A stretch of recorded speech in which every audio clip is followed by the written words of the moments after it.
자, 이슈 포커스 기호일보 한동식 국장 연결돼 있습니다. 자, 한동식 국장님 안녕하십니까? 네, 안녕하세요. 네. 코로나19 임시 선별 검사소가 증상이 나타나지 않는 무증상 확진자를 찾는 1등 공신으로 평가받고 있다고 하는데요. 자, 자세한 소식 전해주시죠. 네, 그렇습니다. 최근 코로나19 확진자가 크게 늘어나면서 가장 우려스러운 부분이 무증상 확진자입니다. 증상을 느끼지 못한다는 것은 이제 본인도 모르게 많은 사람들을 감염시킬 수 있기 때문인데요. 예. 이렇게 되면 이제 감염은 차단도 할 수 없지만 자칫 의료 붕괴로 이어질 수 있는 매우 위험한 부분입니다. 이 같은 코로나19 무증상 감염자를 찾기 위해 인천시가 마련한 것이 임시 선별 검사소인데요. 설치 후 10일도 안 돼서 2만 명 가까운 시민이 다녀간 것으로 집계됐습니다. 별다른 특이 증상이나 밀접 접촉 이력 없이 임시 선별 검사소를 찾았다가요. 코로나19 확진 판정을 받은 그 확진 환자만 무려 60명을 넘어섰다고 하는데요. 아, 그렇습니까? 네네. 인천시에 따르면 인천 지역 10개 군구에 코로나19 임시 선별 검사소 운영을 시작한 지난 14일부터 22일까지 9일간 19,553명이 방문해서 이제 검사를 받았는데요. 예. 이렇게 검사를 받은 이들 중 65명이나 확진 판정을 받아서 임시 선별소 효과를 톡톡히 보고 있다고 합니다. 네.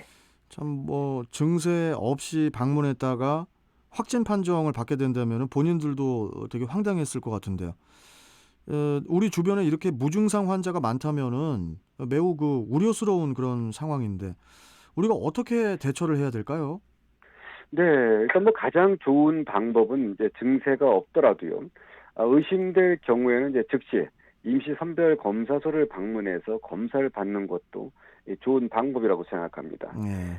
박남 춘인천시장도 최근 시민들에게 선제적으로 검사를 받을 것을 권고했는데요. 이 감염 확산 원인 중 자신도 모르는 사이에 이웃들에게 전파할 수 있는 이 무증상 확진자들이 섞여 있기 때문입니다. 최근 이제 무증상 확진자 65명을 발견한 것도 이제 이 같은 선제 검사 덕이라고 할 수 있는데요. 같은 기간 인천에서 발생한 552명의 확진 환자 중 이 정도가 11.7%나 된다고 합니다. 이게 좀 이렇게 임시 선별 검사소를 통해서 이제 이렇게 무증상 확진자를 발견하고요.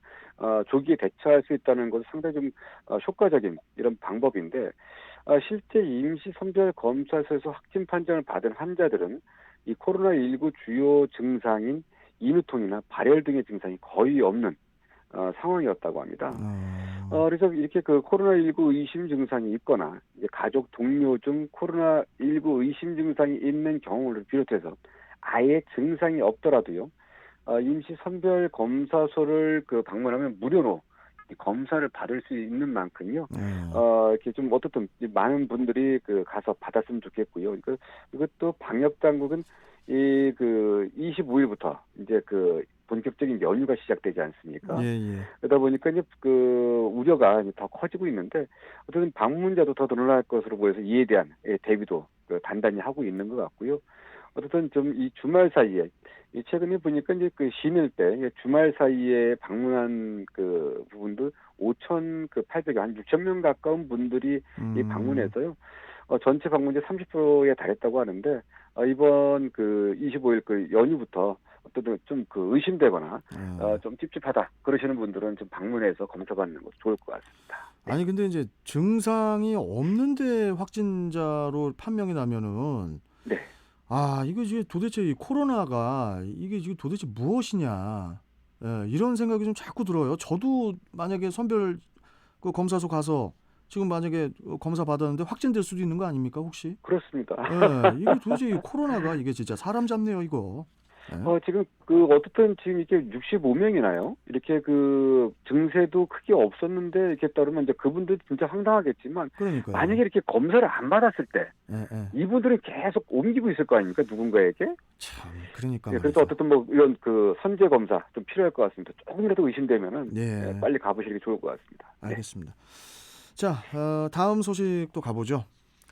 인천시가 2025년 수도권 매립지 폐쇄를 위해서 그 자체 매립지를 조성하기로 했는데 자체 매립지를 조성하기도 전에 그 쓰레기를 매립할 대체 매립지를 찾아야 하는 사태가 벌어질 수도 있다. 이런 우려가 또 나오고 있다고 하는데 자, 이건 또 무슨 얘기인가요? 아, 예. 다른 게 아니고요. 수도권 기초자치단체들이 할당된 쓰레기 반입 총량을 초과해서 버리면서요. 네. 이 쓰레기 버릴 곳이 없어질 수 있다. 이런 얘기인데요. 음, 예, 그 현재 생활 쓰레기는 이제 오는 2025년까지 수도권 매립지 3-109에 버릴 수 있는데 이러다가는 2025년에 끝내는 것이 아니라 그 전에 그 쓰레기를 버릴 데가 없어질 수 있습니다. 그렇기 때문에 아, 자체 매립지도 마련하지 않은 상황에서 예, 이 쓰레기를 버릴 데가 없어진다고 하면 그 자체 쓰레기 대란이 우려되는 이런 상황도 올 수 있는데요. 그러겠네요. 올해 1월부터 현재까지 수도권 매립지에 버리고 있는 쓰레기 반입량은 모두 73만 8천여 톤인데요. 이 음, 반입 총량이 63만 4천여 톤보다 약 16%를 초과하고 있다고 합니다. 예, 이렇게 이제 그 쓰레기 반입 총량제가 시작되기 전 지난 2018년 이 반입량 70만 5,987톤보다 무려 3만 톤 이상이 늘어났는데요. 이렇게 반입 총량이 늘어나다 보면 이 조기에 이 그 쓰레기 매립장 사용 못할 수도 있다는 그런 우려입니다. 네. 이러다가 그 자체 매립지를 조성하기도 전에 쓰레기를 버릴 곳이 없어지면은 참 큰일인데요. 이 반입 총량제 위반은 그 기초 단체별로 보면은 더 심각하다고 하던데 이 부분도 좀 자세히 설명해 주시죠. 네, 수도권 64곳, 그러니까 우리 수도권 매립지에 버리는 그 지자체 중에서요.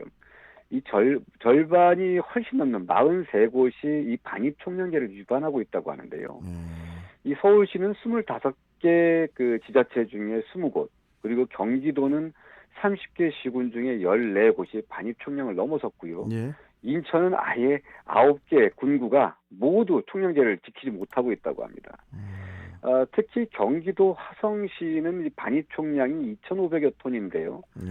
무려 7배가 넘는 2만 톤 가까이를 이 반입했다고 하고요. 7배가 넘는다고요? 예. 그리고 어허. 서울시 그 강서구와 영등포구, 이제 구로구 등은 이 반입 총량을 2배 이상 초과해서 그 쓰레기를 버리고 있다고 합니다. 이렇게 결국은 이제 그 이 생활 쓰레기 이렇게 그를 줄이는 방법밖에 없는데 이게 지금 쉽지 않습니다. 이미 오래전부터 이 생활 쓰레기를 줄이겠다. 뭐 생활 쓰레기 0%뭐 이렇게 배출 0% 이렇게 얘기했지만 이제 예, 결국 지켜지지 않고 있고요. 이제 그러다 보니까 이렇게 그 총량을 넘어서고 있는데 이러다 보니까 이제 수도권 매립지 관리공사, 그러니까 수도권 매립지를 관리하는 데죠. 여기서는 이 반입 할당량을 초과할 경우 부여하는 페널티를 기존 100%에서 150% 확대하고요. 그리고 또 음, 이렇게 반입을 할당된 걸 초과했을 때는 이제 반입 정지 기간도 이제 부여하고 있는데 예, 이 기존에는 5일을 부여했었는데 앞으로는 10일까지 이제 늘리기로 했고요. 예, 그리고 인천시도 이런 심각성을 감안해서 이제 배출자 부담 원칙을 적용해서 이 쓰레기 봉투 가격을 대폭 인상하는 거로 이렇게 좀 계획을 하고 있다고 하는데 어쨌든 예. 가정에서부터 생활 쓰레기를 줄이는 그런 부분이 돼야 될 것 같습니다. 참 이 네. 쓰레기 문제, 또 매립지 선정 문제, 또 소각장 문제 등등 언제쯤 이 문제가 일단락될 수 있을지 그 2021년 신축년에도 이 문제들이 좀 뜨거울 것 같습니다. 예. 네, 그렇습니다. 자, 오늘 말씀 여기까지 듣겠습니다. 고맙습니다. 네, 감사합니다. 네. 자, 이슈 포커스 기호일보 한동식 국장이었습니다.